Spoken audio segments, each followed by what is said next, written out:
Dhanik Bharat educational institutions inter IIT JEE NEET admission open.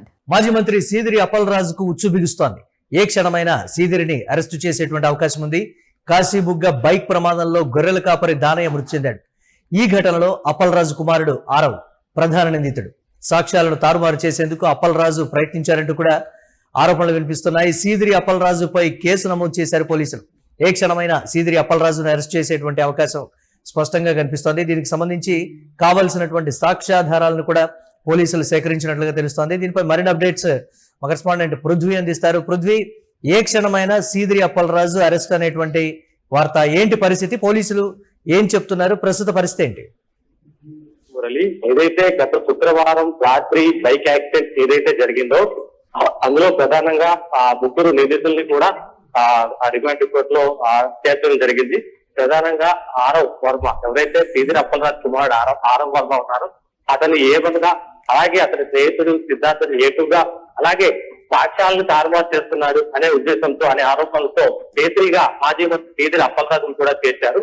అయితే ఎప్పుడైతే సీదిరి అప్పలరాజుని ఈ రిమాండ్ రిపోర్ట్ లో ఏదైతే కేసులో ఏదైతే రిజిస్టర్ చేశారో అప్పటి నుంచి కూడా అతని ప్రతి కదలికపై, అతని ఇంటి దగ్గర నుంచి ఎక్కడికి వెళ్తున్నా కానీ ప్రతి కదలికలపై ఈ పోలీసులు మొత్తం నిఘా పెట్టినట్టు మనకు తెలుస్తుంది.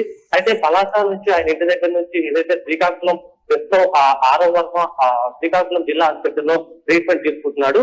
అయితే ఈ ట్రీట్మెంట్ తీసుకోవడంలో భాగంగా ప్రతిరోజు కూడా ఒక 2 రోజుల నుంచి సీదిరి అప్పలరాజు రెగ్యులర్ గా ఆసుపత్రికి వచ్చి అతని యొక్క ఆరోగ్యం అనేది ఆయన బయట నుంచే కూడా చూడటం అనేది చూస్తున్నాం ఇక్కడ ఆ పరిస్థితి అయితే గత 2 రోజుల నుంచి కూడా పోలీసులు ఆయన్ని ఫాలో చేస్తున్నారు. అయితే కొన్ని మీడియా ఛానల్స్ లో ఆయన పరారైనట్టుగా కూడా తప్పుడు ప్రచారం కూడా చేశారు.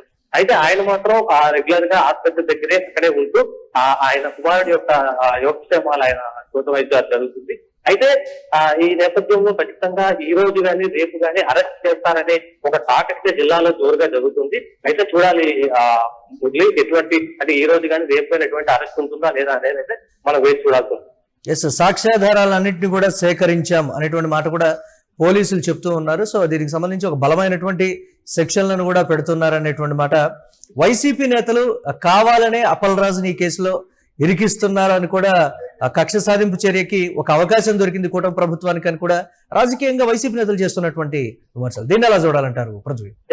ప్రధానంగా చూసుకుంటే ఏదైతే జిల్లాల పరిస్థితి చూసుకుంటే ఈ మొదటగా యాక్సిడెంట్ చేసింది సిద్ధార్థ అని ఎప్పుడైతే ఆ బాధితులు అనుకున్నారో అప్పుడు కొంత రాజీకి వెళ్లే ప్రయత్నం కూడా చేశారు. ఎప్పుడైతే ఆరవ్ వర్మ ఇందులో నిందితుడు అని వారికి ఆ సీసీటీవీ ఫుటేజ్ ద్వారా అయితే ఏదైతే అప్పుడు బయటకు వచ్చిందని వచ్చిందో అప్పటి నుంచి కూడా మొత్తం అంటే రాజకీయ ఈ రంగాన్ని పులుముకున్నట్టుగా మనం చూస్తున్నాం. నిన్న కూడా యాదవ్ సంఘాల వారు ఎప్పుడు ఏంటి అంటే వారు కూడా కొంత బయటికి వచ్చి నిరసన తెలపడం కానీ, అలాగే శిరీష, అక్కడ sitting MLA Palasa sitting MLA Sirisha కానీ, అలాగే పాతపట్నం ఎమ్మెల్యే ఎన్టీఆర్ కానీ వీరు ప్రెస్ మీట్లు పెట్టడం, అంటే వీరికి పైనుంచి ఆదేశాలు వచ్చాయి, ఆదేశాల అనుసారం ఇక్కడ ప్రెస్ మీట్లు పెట్టి ఏదైతే ఆయన ఆరవ్ వర్మ ఉన్నారో అతని కుమారుడిపై పైశాచికత్వంగా వీరందరూ కూడా ఇలా ఎప్పుడు లేని ఇలాంటి వీక్ టైంలో వారిని ఖచ్చితంగా రాజకీయంగా ఉపయోగించుకునేందుకు, వారి రాజకీయాన్ని ఉపయోగించుకునేందుకు సీదిరి అప్పలరాజుని బద్నాం చేస్తున్నారనే ఆరోపణలు వైసీపీ వర్గాల్లో అయితే ఇప్పటికే జోరుగా ఉన్నాయి. ఒకవేళ అరెస్ట్ తర్వాత ఈ అంశం బాగా పొలిటికలైజ్ అవబోతోంది అనేటువంటి మాట ఏం చెప్తున్నారు అక్కడ స్థానికంగా ఉండేటువంటి వైసీపీ నేతలు దీనికి సంబంధించి? సాక్ష్యాలన్నీ అగైనెస్ట్ గా ఉన్నాయి సీదిరికి, కాబట్టి మేము చర్యలు తీసుకుంటున్నాం అని పోలీసుల వైపు నుంచి చెప్తున్నటువంటి మాట మనం యూటీవీ స్క్రీన్ మీద కూడా ఎక్స్క్లూజివ్ గా చూస్తూ ఉన్నాం. సో అన్ని సాక్ష్యాలు అగైనెస్ట్ గా ఉన్నాయి. సో దీనికి సంబంధించి అందుకే సీదిరిని అరెస్ట్ చేసేటువంటి అవకాశం అనేటువంటి మాట, సాక్ష్యాలను తారుమారు చేయడానికి ప్రయత్నించారు అని.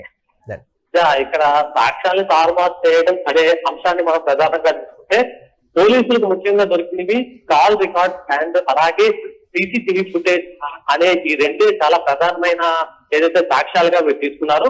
మొదట 106 పెట్టిన తర్వాత, సెక్షన్ పెట్టిన తర్వాత 105 గా మార్చారు.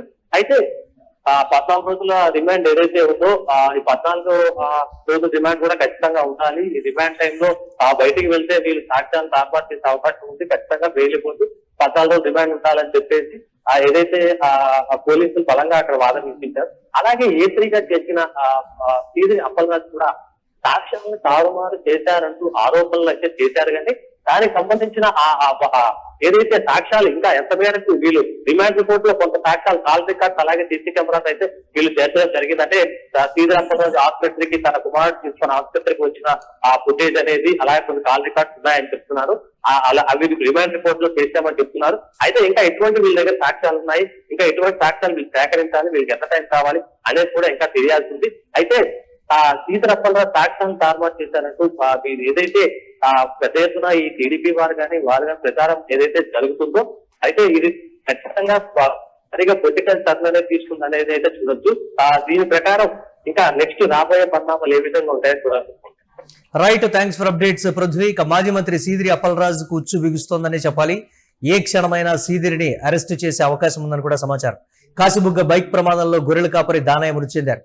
ఈ ఘటనలో అప్పలరాజు కుమారుడు ఆరవ్ ప్రధాన నిందితుడిగా ఉన్నాడు. సాక్ష్యాలను తారుమారు చేసేందుకు అప్పలరాజు ప్రయత్నించారంటూ ఆరోపణలు అయితే వెలువెత్తుతున్నాయి. సీదిరి అప్పలరాజుపై కేసు నమోదు చేశారు పోలీసులు. ఈ క్షణమైన సీదిరి అప్పలరాజును అరెస్టు చేసేటువంటి అవకాశం అయితే ఉంది.